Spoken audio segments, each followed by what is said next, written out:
دشبا هجراني ده من دخست تشتكي شترى ببيجن تشتكي بقاسي إيشازا قروسان مزين بقاسي بجنا آزادي خوشك بقاسي دل دايكا من گرم بقاسي خوينا شهيدان بيروز بقاسي بارانا سينوران خمدين من دخست جترى ببيجن جتا حزدكم ولاتو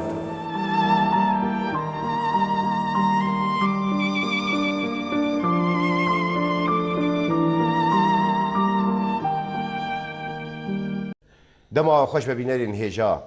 برنامه کدن دیسا جی هولدانا زفت کرینا آسوین بیبه کدن دربرین کدن و هلبست کدن میوانی ما یوی برنامه ویشوی هلبستوانی می کرد خمگینی رمویه بخیر هاتنک پرگن سرسرا سرچاوه هاتی قالك سباز نجيد بيل دست بيكا برنامجات از سپاسیات دکم و سپاسیات تلفزیون رونا هیچ دکم. قال لك سپاس. و قال لك سپاس بو کارمن دین وجی. سپاس بو تجی و رونا سیم تجی خیرات. أندر خوشن. سرشراس ولو فديو بترنا بها. ناس فديو. كم يجارنا كي ولو. تبل هبكن. بهالحال خمجين نسبيكي شوية بجبر كجارة بيشية مهبدود بينن يعني نهبدود بينن لجياني اللي مهبدود بين برنامج كده جبوي مجي ام ببيجن كيف خوشيه فرمزن بشقي لقصة سال ايدي امتين والقامشلوي لفي سقايا وصا آزاد من خود قرن بيوا كردي قرن دربرين بيرانين بيري كرن آخ گرم روش طاف بهرحال حالي دربيسية شويرو خوش گرم بو روشا دربيسية هجر جوج آلي گرمه ده قلكي گرم قلكي گرم و هرو هاد لي خلقه ماجي گرمن گرم راست و در دوره ما همی عند کارم بیشین آگرو گرمایی برگو دور پیش کرنه که سر دربیسیه و سر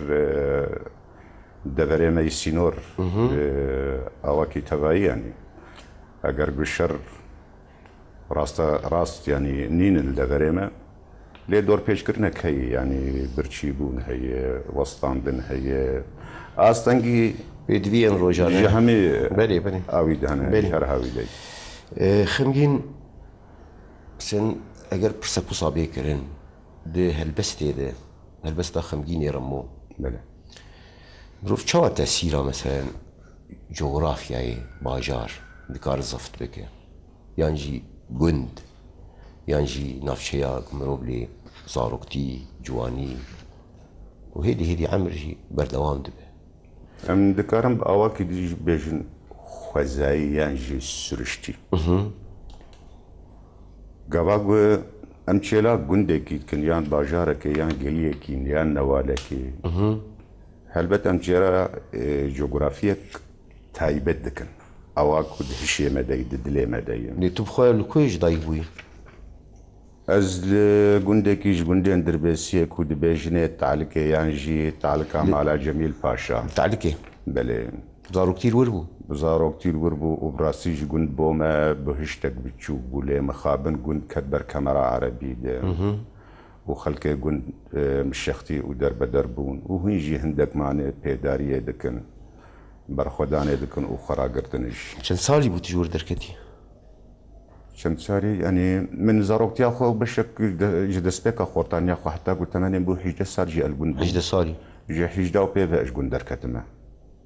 الباجار دربيسية والهن باجارين باريزقها حسكي أزمام ودجيم وزهيجي رولا ويزارو كتير ميساندني تشاوا يزافت كرن ما بس رولا قند بهشامي بيشوف ما بحس ذكر زارو كتير دايقون حتى حيجدة سالي يعني بيش عمركي بر بالكيش بيقمان يعني وباندورا وبمينة وكي من قوت يعني قندما قندكي جوداب وش قندي نافبرا نافشامه قندي دفرامه جدايا ويش بو؟ جدايا وي بخزايا خو بسرشتا خو قندكي ام دكارن بيجن آوي بو دارو شنكاية بربون جالي بخشاف وجالي رزابه يعني چاوا بيجمتا يعني ايفارا قافا كتب بخشينا دارا دخورة دهر والصباح بدنجي تشوكا هالشيار دبا او اكامك قالك يزور لما ذكر يعني براستيجي مروك بيدل شاد دبو او نفيساندنا هلبس الورد دست فكر يعني بشتي درشوني بله يكم هلبس دسبيكا صالو حشتيد يكم هلبس دسبيكا صالو حشتيد من الجند لقنت بو من الجند نفيسان شكو هات او دست بيك هاجا مرو لي بكوله تأثيرات شو بو افينيا بو افينيا كشك جندي بو از بشرمي وبيد دلي دبيجو از وقت يعني بيرو باوريم يعني بلكي هناك دبيجن والله ابا الشرم يعني شباب جلا افينيا دك يا نو شواج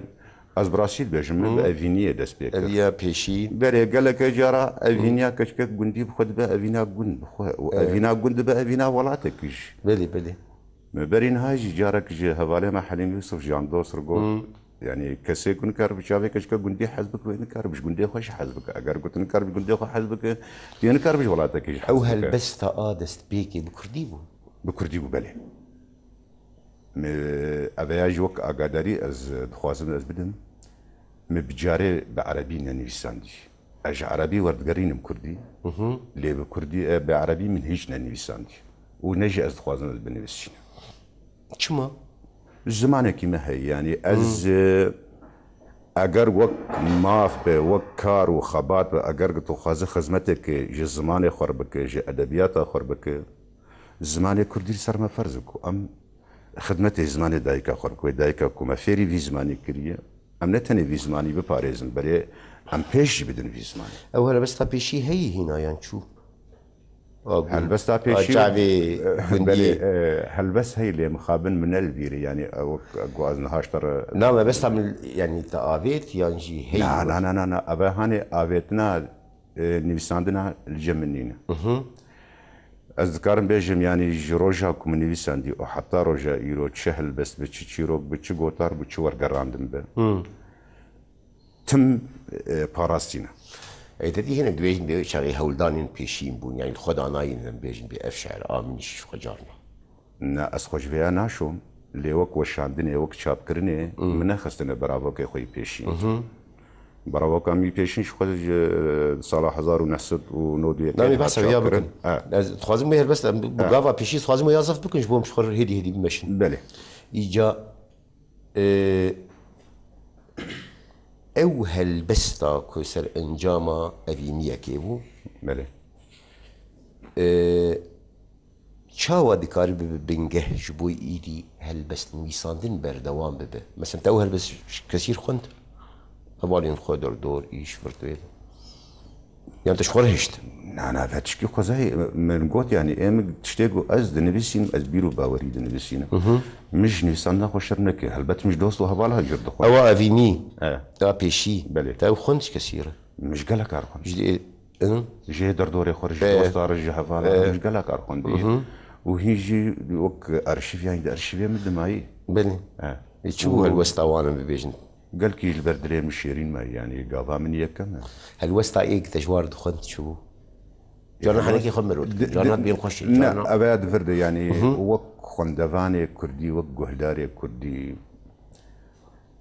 شوي وقتك ما دنيسان باواكي استران كيما دنيسان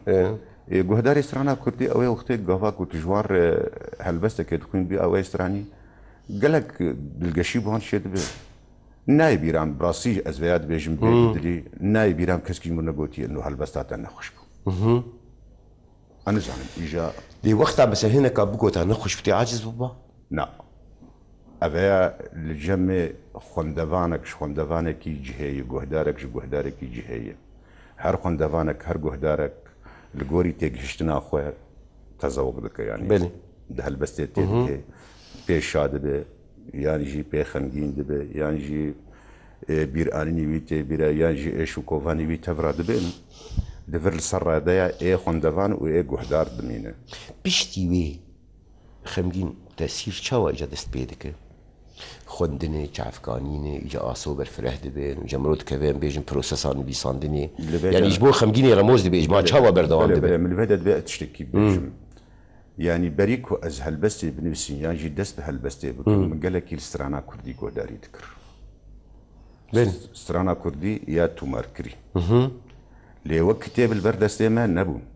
تشتغل البردستي بيشتي قد الصلاة بكردي جي نيفيسان ما حتاوي هنجيجي كتابة كردي يعني برتوكا كردي وقت ديوانا هلبستا من البردستي ما تاني قهداري كرن قهداري كرنا سترانا بو دنگ بيجي لي خوندن مدخون بعربي دخون اري لي وقت ديواني هلبستي لبردستات نبو بيشتي دي صلاة جي من زاني بكو آبايا ما يا كردي بلاتيني تنفيسي شغل دست بيكي بتيبي عربي دنفيسان بيشتي دي صلاة آبايا دكتور كاميران قها بردستي مو جيروكك سيدا جگرخون يا سالور ميديا جيروكك هلبستي بو هنگي او جيروكون جي بيش بردستي متنبو مش بركربو دور سيرو فلكي بو مهميش بركربو في داوي هن بهن ديواني سيداي جگرخوين و دبير ما بري خوي جادا باشوري كردستاني و صبري بوطاني وهناك دريشي بهاشتم بردستي مات خوندن دست بيدكو احمد خوندن روناس خمگين بحثا تشتكي كر بارام كشان مثلا قهداري كرنا ما يعني نفشي ما براستيجي يعني مثلا ستراني ودنگ بيجي شوبك برمزنده البس طوان دشتيش ممكن تشتكي بردستات هنا بو ليرو مثلا ستراني دي شواي مرو بتكلم صواب هبدو في جريده مثلا انا ستران بيجي ايرو البردست باوريات تدها حتى اني كي جرى دي مثلا جويش افغانيه تير وخوارني يعني من بيجن سروي بنجهي خاطن ايرو ستراني نخو بيشكيشي متك نها تشتك هي بلكي بأوايكي نينيم لي ميزينن كو ستران وك توجه دنگ بيجي كنا هات نفيساندن وقتا ني نفيساندن ما بيجن برشتان برج دستانان وندابون يعني ستران وندابون وتشتك دن هي د روجافا د اوروباي برتشتن د كوهاتو نوتا كرن يعني نفيساندن بلكي امكارن بيجن بلكي نا برباش بنا حمود وي استي دبن تشتنا موزارت حمود ندوي استي دبن هات نفيساندن خلاص ما هات سر ما او فرسكرن دو كردي دجي تشتغدن هي مثلا نفيساندن نوتا كرنه مثلا نوتا كرنه بلكي تشتنا باشي هبن وبمينن لي د كردي د الجورا شوانا تدي اودا صالوني دنگ بيجي كارمجن اودي خانه د الجور باورياما مثلا وينين هلبستي د دنگ بيجي د كنا بوي سر استيك بلند بن نكارن بمينن نكارن بين ازبركرن وبردوام بكن حتى رجع ايرون افج عليكي بيجي خوش ترهبي يعني بري بيجم او بيجين كرنك تشيبو تشتي باش ما اف تشتي باش د ننفيساندنا وان هلبستان بين هاد في مرو بنفيسن ودفي او مرو سر وينين واي هلبستيجي بساكنه ام تشلو كاربينن د هلبستا د وكيدن ام ورن سر عليد ستران موزيكا دنجي اد بيجم قالك ستران هنا سترانا مروجي حزكه ناو ملد مينن تشن هنا هيك بون وكل بور وقت تشتد نمر محمد شيخو تشيكر ارامي ديكران تشيكرن او تشتن بلكي وانا زانن او زانن ام نزاننكو او تشتيكو جيبرنا كانيا تشاف كانيا واجي دنگ بيجيه بدي مثلا ام كارم بيجن دنگ بيجي كلامك وك با فخريا بلكي از بينم قالك ستران الجور ويقالبين تي بونستران وقت تشتم محمد شيخو تجوينات كاره هوايا بلكي جبرق هدار كرنا وينايو بشتوينا ستران تشيكرن او خواج قالبين دنگ بيجي ادي واسكارم فينا بيجم كودنگ بيجي زنجين ترج سترانا ده هفوكن دستراني ده اي رقصينه لدنگ بيجي ده سيچار هفوكن بهستر بلند بودات كذا و الجور زماني كرديجي ام فيدي جيبن جو ادواري اوبرا ده جو بشكل كينو ام بيشكيش بكن از خوان في اگه هيجي بيجم كو خانم کرد هی ناوی نا یکمین ناوی یکی پروینه جد آمده بری 4-5 روزا لميلانو خلاطة زيرين ورقرت سوبرانو اوبراي ويجي وك هفديتنا كده بري چند روجا قلت سر اوبرا كردي وك سر مموزينه ويكار بك از بهبي مسر كفتي بو بيجم افتشت جارك مرو سر بسكنه بقور روشا كلابوري كردي بله خمگینه دلال کام تشتکی برو گذاری بکن گرمینیه که جیبین به خودش چاوت کن برنامجات خو برنامج كله خزائية وقت بجارتن مش شهل بس بجارتن ما عم يجبري بك لا قد تشاور حد بتقولوا بك لا باش بله نافي هلبستي شي خمجين مستك شاهي مستك شاهي بله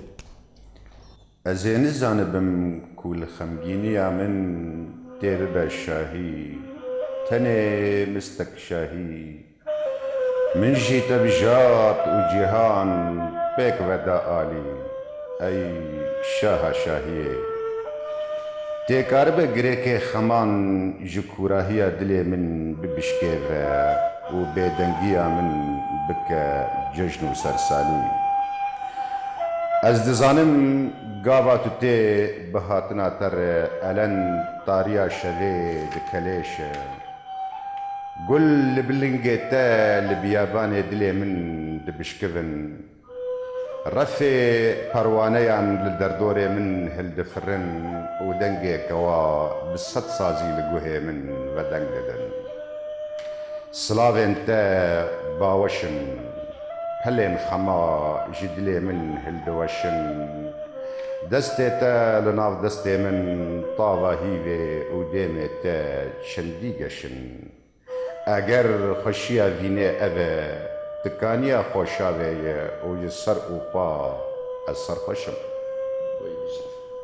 خوش دست خوش خمجين بشتي وي قناخي مجن دست بخوندني وتبحث كر مثلا برهم ايدي مروف دست بيتك دخينه صد ايدي بيونديجي برفره دبن مروف مثلا بيجن الوي آلية ديجي هناك شاعر دست بيكري نويساندية همان تمندد همان تجربة ديجي درباس بو يعني بتشتكي وصع عجيب جيتني وقو شام دست بيكري بك ويجي دست بيكري ويجي كي حس كربه شخور شاعر نويساند بي تشتكي بردست يتنا بخينه بهرحال دوي قناخي دم بيجن بيوندي إيجاج بوي كهل بس تقر ببه روني خمجيني رموك شاعرك يبين ناسكرن أو شواد ببه يعني جبوا فين بدن كاتشوا ابو حتى قديها مثلا شابي وبرهمي وكتابي او هر بيش الصازية يعني نيساندن بموسيقى جنب بني بهوستان ناب بوستان جناب ليد باور يعمد هل بس ونيساندن بأواكي تبعي نبيش سايزي كمرو فيري وبيشي بداوي كمرو يجيب بهوستان دي ساجي ودقل وساجي مبري خدا نويسكار نيمي ايقو نابو دنگي خوا ويشاخي بستان دبون وناف دار بون وك سيداي تيريش بلي جهي بهشت به بلي ما بري خدا سيداي تيريش او هلبست يقول دسبيكا نويساندنا اخو قوم نويساند بوم جيرد خوندن سيداي تيريش براستي قال لكي دسي خل بشتام دا قال لكي قريخ ذكر تم دقوت هربج بنفسين وبنفسين بشتي قناغك تيب خو شاشي خو كيماسي خو الناس بك لانها وك واجب يعني جمتي خوستن قال وتمجي دقو ازفيات بيحنك دبيجم ازبين بنجهك هالبسفاني لنكتهي للسباروجي تي هالبسني خشيك بنفسين هروها سيداي ببهار أزجلك جارات السبراسي بله أزجلك جارات شنبا ويجي أو يجي وك سيداي تيريج بفي أواي مقريخ ذكرن دسر هالبستي وبراسي وقت جوان ومقريخ ذكر مدبين جو أشتكي دنا بسينم وبيتر النيسان دنا جورد بوم وهروها جمع بريخ ودا خوندنا جي أمكاربن يعني تيجهين خو زانين خو بيتر فرح بكن ام لسر تجربه يكبري ما هاتن نويسين ام سوودێ جوانجی وەربگرن کات چ ئەوایی دنیویستان بێت مەوی ئەوەی بەردەوام کرد هەر 10 ساڵێن پێشی و ئەم هیچی لە هەفتوو گۆهداری دکن و ئەم سەر هەفتوو دەهروتێن دمەهراجانادا دەبێت هەفتەیەکیان دەیی دەبێت چه هەلکەفتنێ دەبێت گۆهداریکردن دانوستاندن پێویستە ینی ئەوە تشکی خۆزاییە بێ دانوستاندن بێ تێککەلی بێ خوندن هەی نابێت نارمە بەستەمە وێ ئەو گاوێن وێ چاخیم بێژن کیت کارە وڵۆ پشکریا مرۆ بکە مرۆڤ لێ گەرم بکە لێ گوێر بکە بێ لە کۆم ببێژن بێترج هەربەستێ حەز بکە بێترم ببێژن شێوەیەکی وەربگرێ تایبەتمەندیەکی وەربگرێ ئیجا باش بووم ببێژن مەسەلا چووینا با سەیدایە تیرێژ بێبهار یعنی ئەڤژی وێ چاغی ستونێن مەبوون یعنی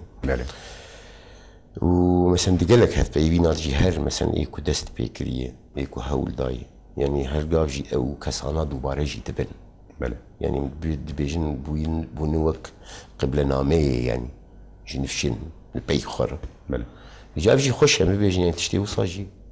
كيف مرۆتێ یعنی هەنێک هەن وێ چاغی مرۆ هەر جوار بخوین هەلبەستێن خۆ وەک حەقژی دەبێت گوانکەوان بدن وان وەک بیرانی ژیت بێکەم وان بیرا خۆت ببینن یعنی ئەوە ڕاستیەکە لە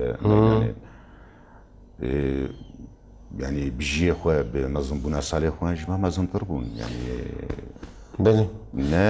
شەرمی یعنی کۆ ئەم بژێ تەجریبەوان سوود وەربگرن یان مەفای شێوەیەوان بۆ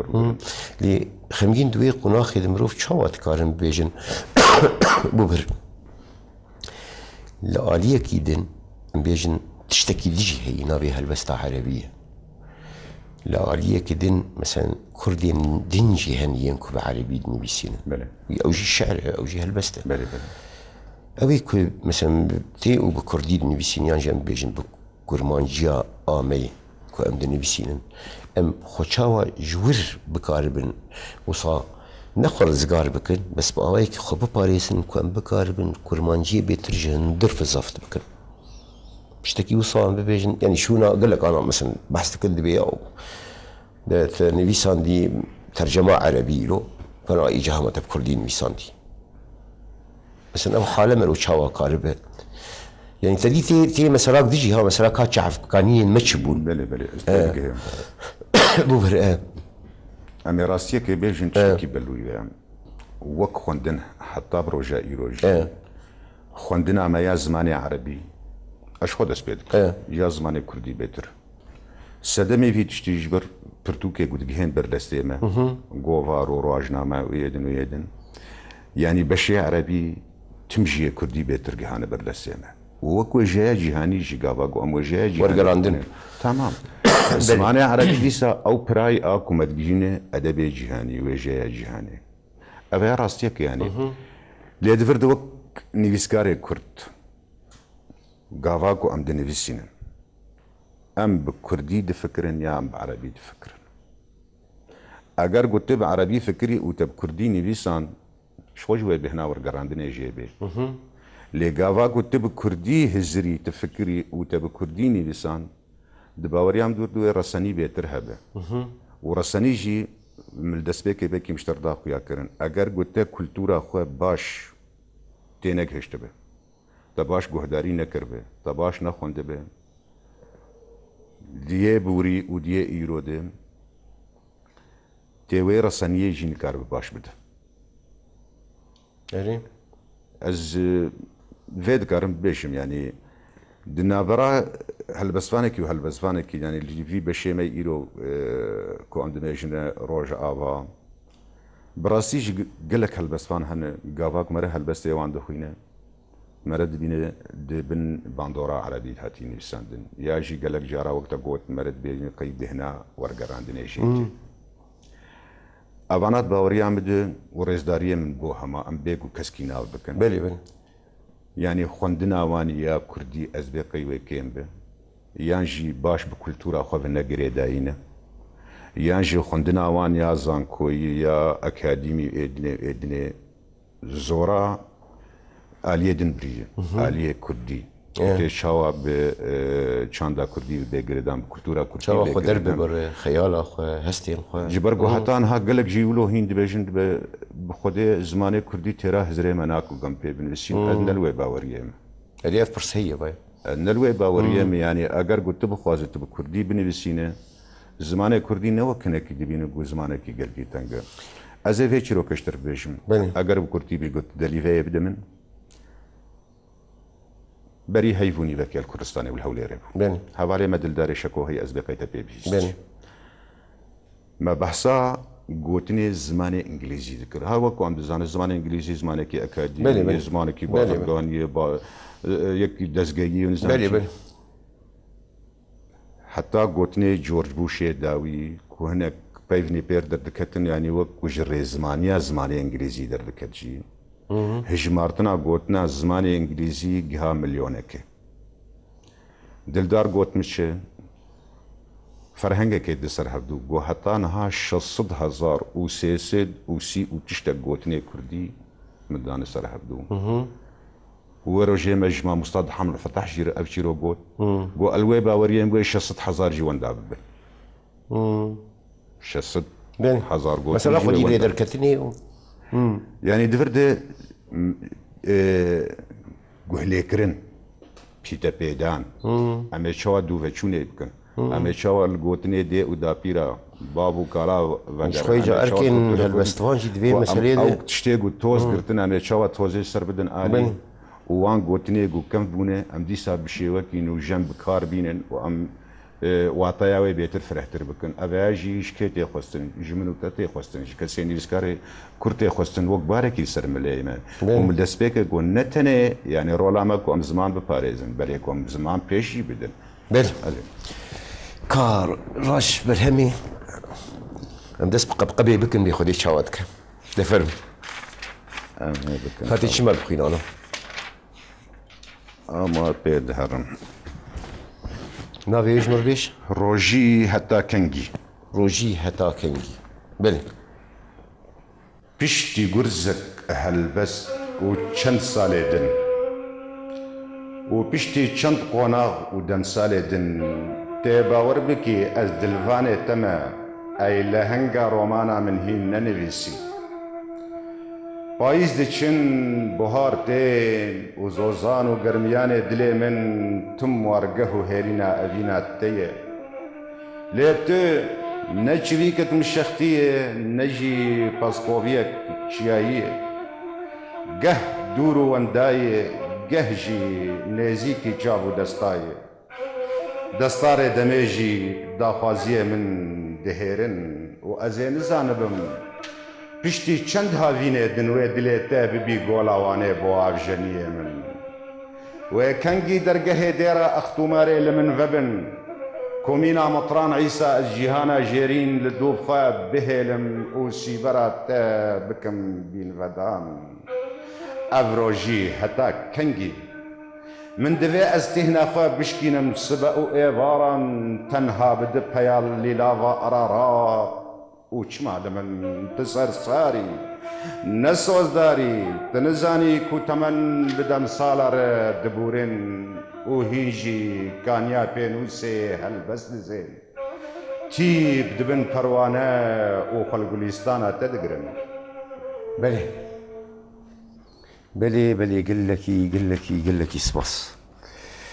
راسي مسألتش هلبستك يا جوار بخين كرت هلبستك كما سي تشارلز خمجين ام قلكي ازمع تاني ام دلشاد قلكي دلشاد يا الله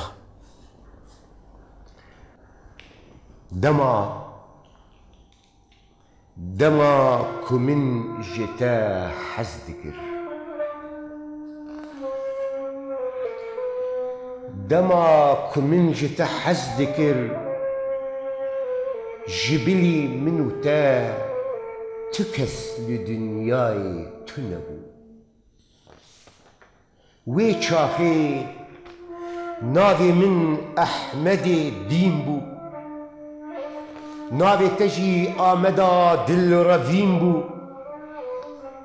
بشتي أفينا ما ولاتو سينورو سروكو ججنو مرنو ایشن مزن جدایک بو لی تومای پای تخت کردستان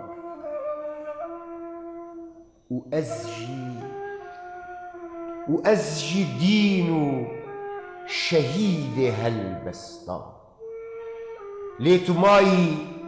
باي تخت كردستان وأزجي دينو شهيد هالبستان سباس وي سباس صاحب ربي قالك سباس رونس بو بالولا خشت ليه قرمتك يقولوا بيتر ها هاي تشتهى جانا مترسني جام مش ندم بكن بهالحال خمجين برهم بالياكولو وقت شيء متخصصوا لشخيص آقا هدار يهبنس كين قادر كتب برهمي من يعني شابوي يكم برهم يكم برهم هل بس بو بنافي اخينا عدل صار 1900 يك الشامي هات وشاندن نوتو يك رسميا بدزيا شاو شو وشاندن بعدشكي خوزاي وين وقت تزانت رخصت يعني نادن ماكو ام شاب او تدي هنا قشامي شاب دك بنافي بيروتي ونزان شو شيروك ميروك يقولها بندمكي او بخوان بلو داتين بيروتي يعني الشامي يعني الدفريدن متسر حسابي خود شاب كروي شاري يا هنا كات شاب نال سر حسابي براستيجي ما بزي شاب وما بزيجي بلا ذكر وشند جمار بونيش من هزار اقدر هزار مان يان شونكش ناولا البردسه من مع المخابن يعني براستيجي مني كم يعني ازمنها ببراج لي ادقرم اقر كوز بينا زي بوخه بكرم ديال البردسه منا معنا وي برهمي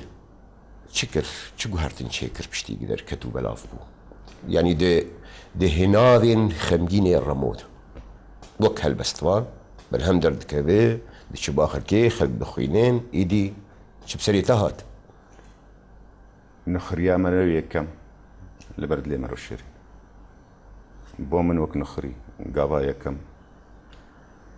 هشتكو ازبيتر كاربم خب هشتبت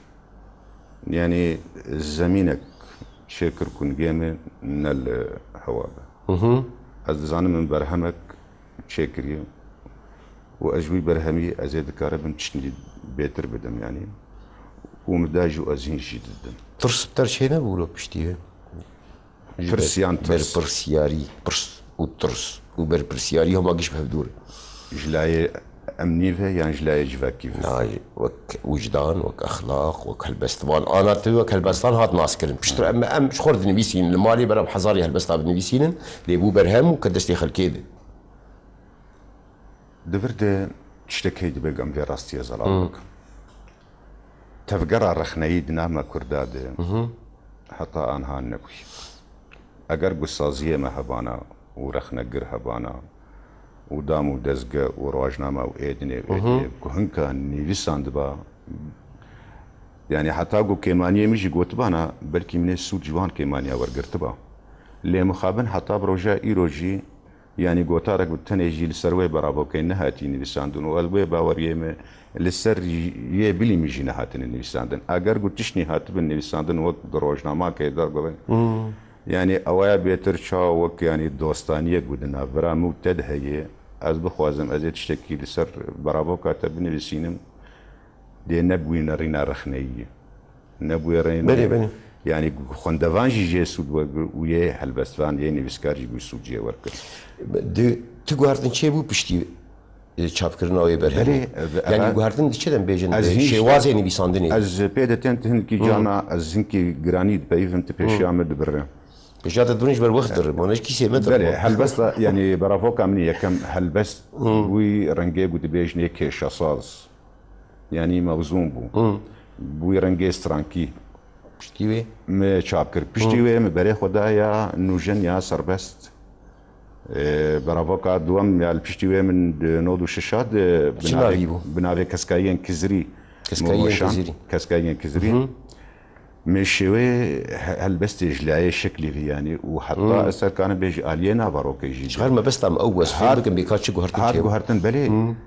ew yek me li destpêkê ji ter got yanî bêtir bi awakî strankî bûn يعني ترازي كريبون دعواتي بون موزون دهات الناس لا بس تعملناش علي رخني ده بوجهر دوين قد يعني بشتي برافوكا خويا كم درخص ازديق هشتم انه اف اوي هالبستا اف شوي هالبستا مناجهن وان اسويك ام مدفي مدخست ازیا کردی آواکی نوجن بنویسینیم اوش لای شکلی و اومد بنویسیم براسی تتشکل بدستی متناق بله بله بله من يا عربي يجي قفاك مدخندن او تشتاق مدخست ازیا کردی بيك بينم مديسان يعني نديك وازي كاربم وك شوبك تايبت بخو ازي شي بكم بله يعني زي از بدم سر شوبا ايك بعربي دنبيسين يعني ايه هاتن ورقراندن استينت قشتم ديوانا صيداي مزوري من بريفي هنجي جاركي جبراي ملافان رقود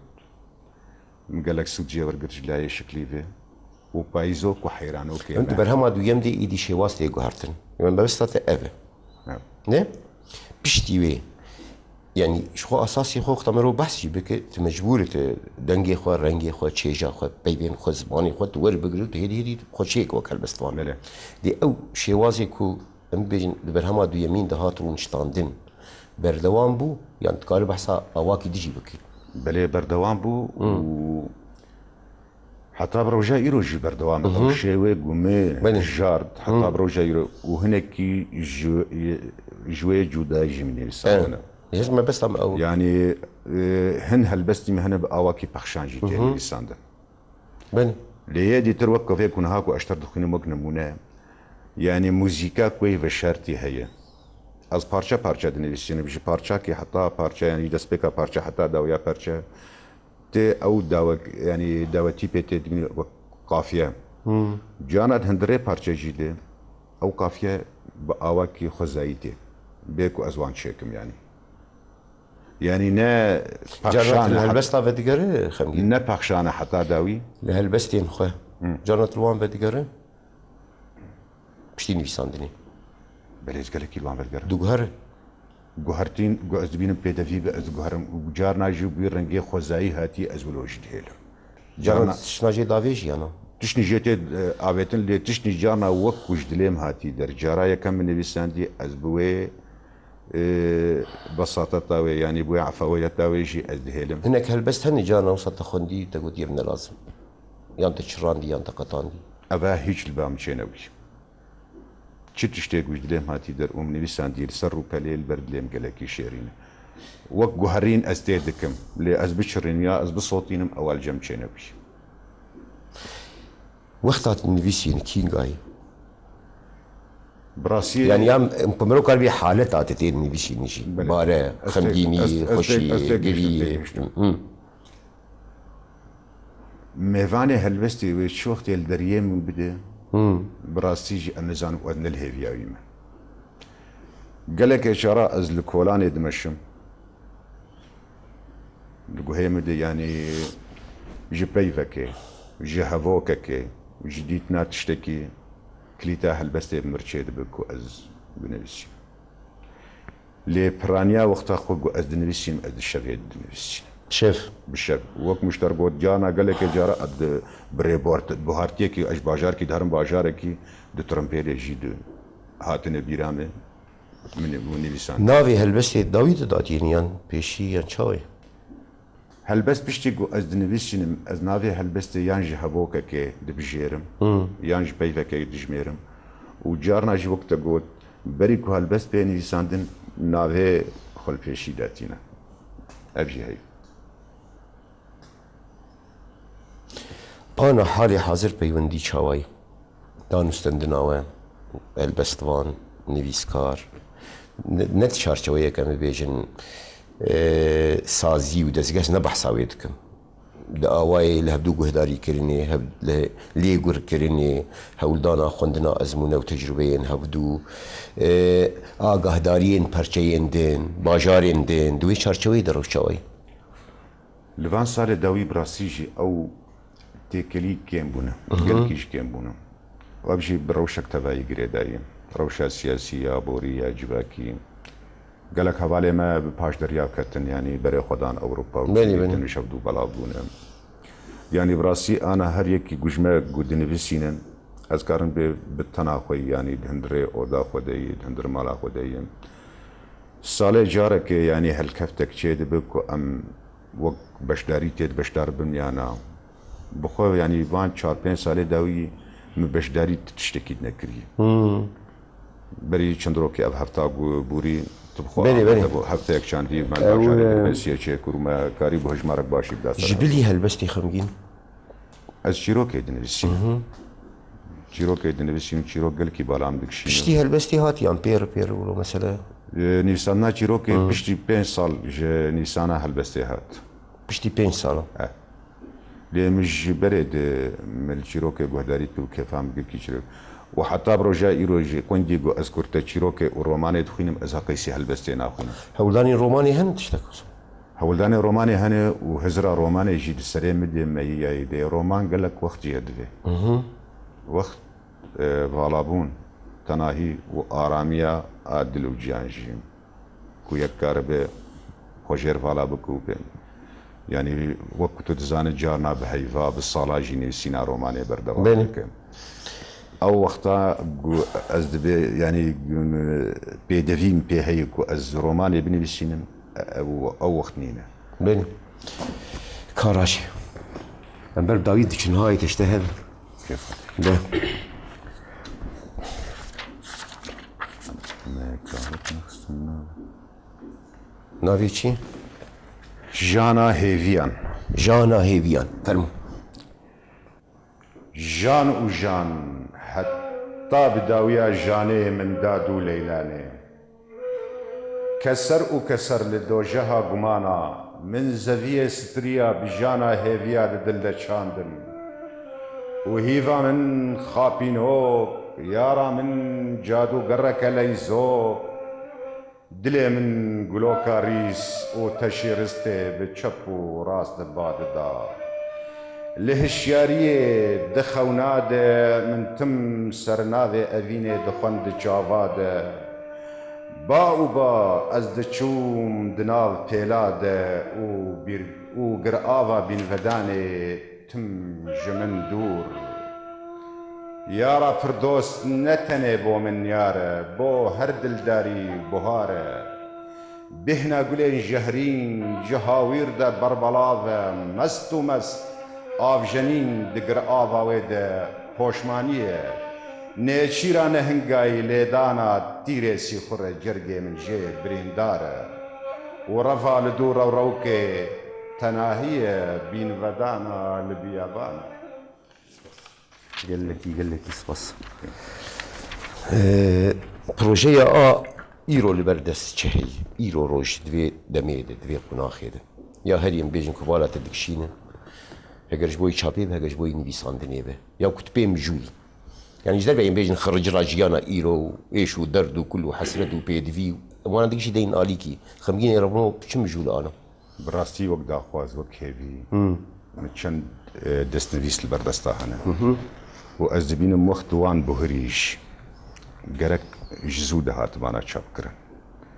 لوقت دامو دزگيك وشانك وشانخانك دردي قشا ايش خو كيتي ما وصل بيش قش البردستن وقش دستنفيسن و ايه ابا راستيك يعني ام فتنا تشابتنا كزقو هنادي او صاي كم برهم انا دستنفيس دي برهمي شروكا هن وشار برهمي هلبستين يعني وقت دستنفيس آمادن الشابير بله. وشانير بهي جاردن هاتن مواجي وصل سر ماساكي ببينن بكاربن ما بدنا عسكرين هيفيا مجي اره بهالحال خمين سبر كيف خوشبو براستي نظام زي بيمشي يعني هندك كلي كانوا لوش كستنجي تيد هنا بدي ساجيس يعني براستيجس كيف خوشم كواي وصام هبد بينن دردو كلي خوش هبرد بيجن بهيفياكو روشك خوشتر دمك خوشتر دي سقا واتموسفيرك خوشتر دي شي ام دي هبدو بينن دي ساجين بحثا في مصيبة مزن كنا بها البس تم بكن اگر قلت لك يا داوي هبه فرمو يا نازي خاطري خوب خصم وقتنا داوي براسي قوتن فرن وايشو كوفان ودردو ازار جبرن يعني امكتنا وقتك دمك براسيجي يعني شرها ويدي سلامة للديوارات كذا ام بسرقيجي ايدن دمشون بسرقيجاني دخون وبدخون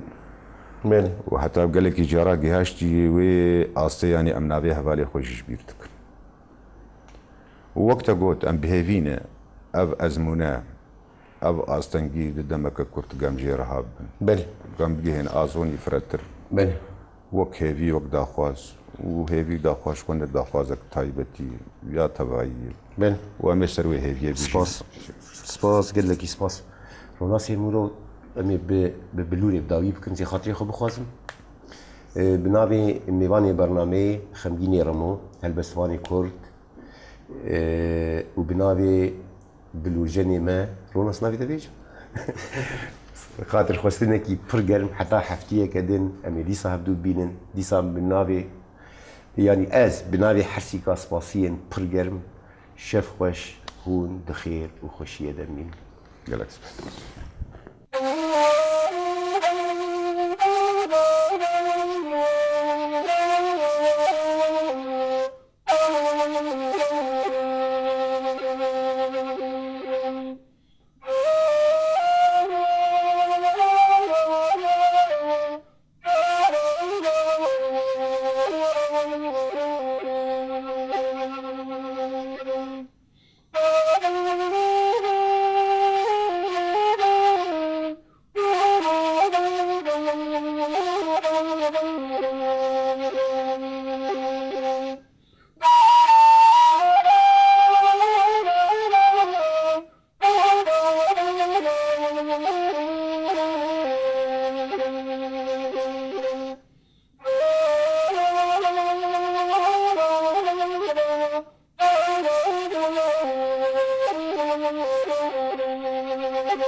Di şeva hicranê de min dixwest tiştekî ji te re bibêjim tiştekî bi qasî êşa zagirosan mezin bi qasî bejna azadiyê xweşik bi qasî dilê dayîka min germ bi qasî xwîna şehîdan pîroz bi qasî barana sînoran xemgîn min dixwest ji te re bibêjim ji te hez dikim welato